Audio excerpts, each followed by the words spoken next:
Cambiamos de tema. Sí, cómo no. Hemos conectado al concejal Enzo Casadei para recibirlo esta mañana. Buenos días, Enzo. Estamos acá en la mesa junto a Leo Fernández Acosta, Guillermina Ruiz, Julieta, quien te habla. Un gusto saludarte. ¿Cómo les va, chicos? Buen día. Buen día, concejal. ¿Cómo le va, concejal? Bueno, ayer el Consejo Deliberante celebró su sesión preparatoria. ¿Y con qué panoramas se han encontrado, concejal? Bueno, en primer lugar, comentarle a la audiencia que la sesión preparatoria es una formalidad prevista en el reglamento del Consejo Deliberante, donde los miembros del Consejo eligen sus autoridades para comenzar el periodo ordinario, que comienza justamente este 1 de marzo. En ese contexto, bueno, nos encontramos con algo que ya no nos sorprende, digamos, que es que básicamente el oficialismo unilateralmente, sin mediar ninguna instancia de diálogo, resolvió ratificar las autoridades del Consejo Deliberante sin dar la participación que le corresponde a la oposición. Es decir, en una muestra absoluta de falta de cultura democrática y republicana, y dando la espalda, por supuesto, a algo insoslayable como el triunfo de la oposición en las últimas elecciones, decidió ratificar una fórmula completamente conformada por miembros del oficialismo, del Partido Justicialista, y dejó fuera toda negociación de instancia de diálogo a la oposición. Así que, bueno, no nos sorprende, te repito, tampoco le cambia la vida a nadie. Es un tema que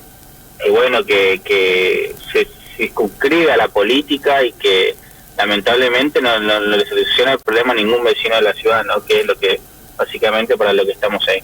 Concejal, buen día. Leo Fernández le habla.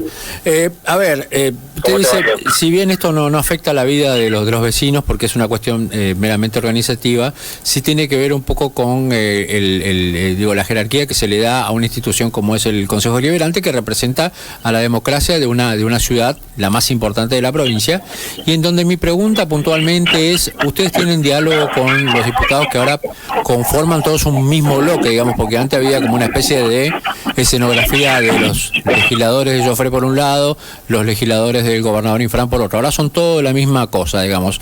¿Hay una conversación previa antes de la sesión preparatoria para elegir las autoridades? E inclusive, ¿hay una conversación posterior en donde ustedes le recriminan básicamente que lo nos consideran? A ver, por supuesto que nosotros en la previa de la sesión, Leo, para ser claros, en la previa de la sesión no hubo ningún tipo de diálogo ni acercamiento. Por supuesto que planteamos la necesidad de ser presentada en el momento de la sesión preparatoria, pero bueno, la respuesta del oficialismo fue por la negativa, así que nosotros directamente al ver que vamos a hablar en castellano, estaba todo cocinado, sí, decidimos no participar de esa farsa y por eso nos abstuvimos. Claro. Sí, había una fórmula propia y la sometimos a votación, y por supuesto con los números que hoy tiene el Consejo Deliberante se dieron los resultados que se dieron, pero en esta oportunidad decidimos directamente optar por la abstención, porque no íbamos a participar de esa farsa, de esa maniobra del oficialismo para quedarse con todo. Te repito que lo más grave, a ver, Leo, yo siempre insisto que el Consejo Deliberante, lejos de ser el ámbito ideal, en cuestiones institucionales, quizás lo más cercano a la pluralidad, a la diversidad, pero está expresada básicamente en cierta paridad que hay en la distribución de las bancas.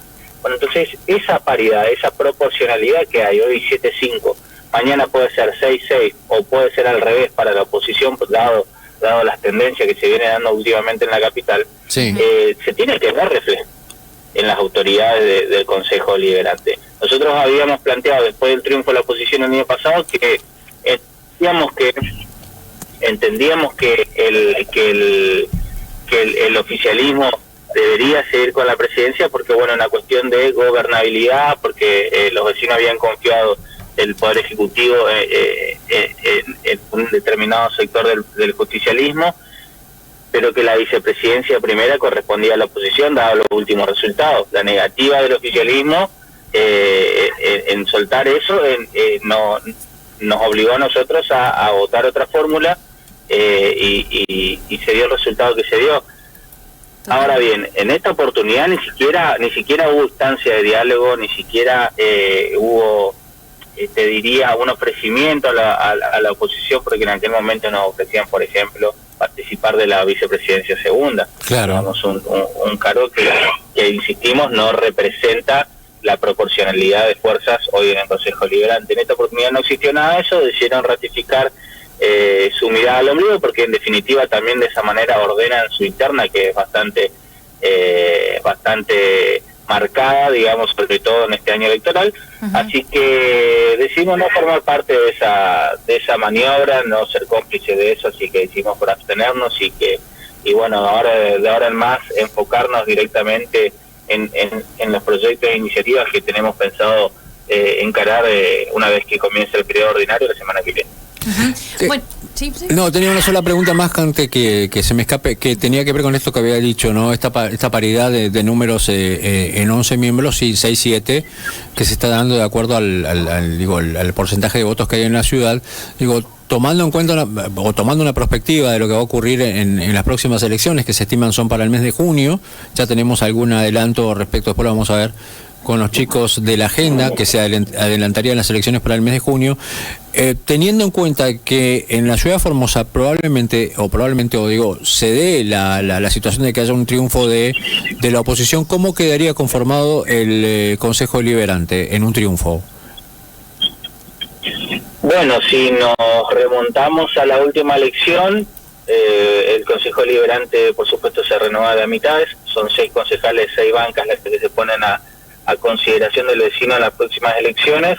Si nos remontamos a los últimos resultados, quedarían 3 y 3, serían 6 y 6. Sí. Pero depende ya del resultado, ¿no? De cuán holgado sea el triunfo para alguno de los dos lados, será 4-2 o 3-3, digamos. Eso modificaría sustancialmente, por supuesto, la conformación del Consejo Deliberante, así que o se mantiene como está o cambia directamente de color político el Consejo Deliberante de la ciudad de Formosa. Bueno, Enzo, arranca este año, arrancó, digamos, este mes más bien, ya las sesiones del Consejo Deliberante. Han pasado muchos meses difíciles también para los vecinos de la ciudad, hemos visto recorriendo los barrios y preguntarte con qué escenario arrancan este año, cuáles son los desafíos y cuáles creen ustedes que son los principales problemas en la agenda de los vecinos de la ciudad de Formosa. Bueno, a ver, no hay nada nuevo bajo el sol, digamos, los problemas cotidianos del vecino de la ciudad son los mismos del año pasado y lo que es peor aún, mucho más acentuados. Tenemos puntualmente una preocupación constante por el transporte de la ciudad, por el transporte público, por las variables económicas que circunscriben a esta problemática, de cómo se va a encarar, de cómo se va a solucionar, y en ese sentido estamos trabajando en algunas iniciativas para al menos evitar que el costo siempre lo pague el usuario, ¿no? Después también estamos muy preocupados por el estado de muchos barrios que la verdad que están, cuanto uno más se aleja del centro, más es palpable el abandono del municipio que la verdad no le da la nafta para cumplir con los servicios como corresponde, ya sea con la recolección de residuos, con el estado de las calles que nos preocupan, millones y millones de presupuesto para arreglar calles tanto asfaltadas como no pavimentadas, y sin embargo vemos que lo poco que se hace simplemente para poner un cartelito y que la gente vea algo que se está arreglando con un parche que a la semana sigue roto y a veces empeora aún más el estado de una calle. Así que particularmente a mí voy a poner el foco justamente en el control de cómo se ejecuta el presupuesto municipal, de cuál es el plan de obras, cómo se distribuye ese plan de obras en la ciudad, digamos, por qué se privilegia a ciertos sectores de la ciudad y a otros se le da la espalda. Y después cuestiones que por ahí escapan, Julieta, lo sabes muy bien, del orden municipal, pero que nos involucran a todos porque queremos cambiar Formosa. Uno se va hoy al determinado asentamiento de la ciudad y hay vecinos que padecen de falta de agua, está el reclamo por las tarifas de Repsa, hay un montón de cuestiones que la crisis, la propia crisis económica que sacude y muy fuerte la economía familiar. Digamos, hay muchas cuestiones que, te repito, exceden a lo municipal, pero por el compromiso que asumimos tenemos que estar al pie del cañón, digamos. Entonces, en esa complejidad, en esta realidad compleja con la que nos encontramos, el vecino de la ciudad, siempre agradecemos que nos recibe de la mejor manera, que nos recuerda permanentemente el contrato que asumimos con el vecino, la responsabilidad de representarlos y sobre todo estar a la altura de la circunstancia, teniendo en cuenta el año electoral que se viene, ¿no? Así es. Bueno, Enzo, y este fin de semana estuvimos hablando sobre el informe periodístico de Julio Bazán, de estas mivillas, se llama el programa, ¿no? Y que estuvo recorriendo el lote 111, donde muchos ciudadanos, bueno, maestros, referentes de comedores, participaron de ese informe, contando cómo en un barrio, tan postergado y con tantas adversidades, apuestan a la solidaridad, apuestan a ayudar al prójimo, un poco para buscar esperanza, ¿no? Y salir adelante. Un informe periodístico que estuvo alejado, digamos, de hacer una crítica puntual política al gobierno de Infran, pero que molestó mucho a los funcionarios y particularmente al concejal Hugo García, que un poco desmiente o intenta decir que toda la situación de pobreza que por ahí uno puede ver de estos informes periodísticos en realidad no existen, están montados y que son más bien escenarios armados por la oposición. ¿Cómo ve usted, digamos, usted, le digo, me sorprende porque bueno, es mi amigo, pero ¿cómo ves vos, Enzo, el barrio 111, los asentamientos? ¿Cómo están hoy hacia tu visión, digamos, después de un año donde no hubo ningún tipo de obra, ¿no? Que es un poco lo que hablabas.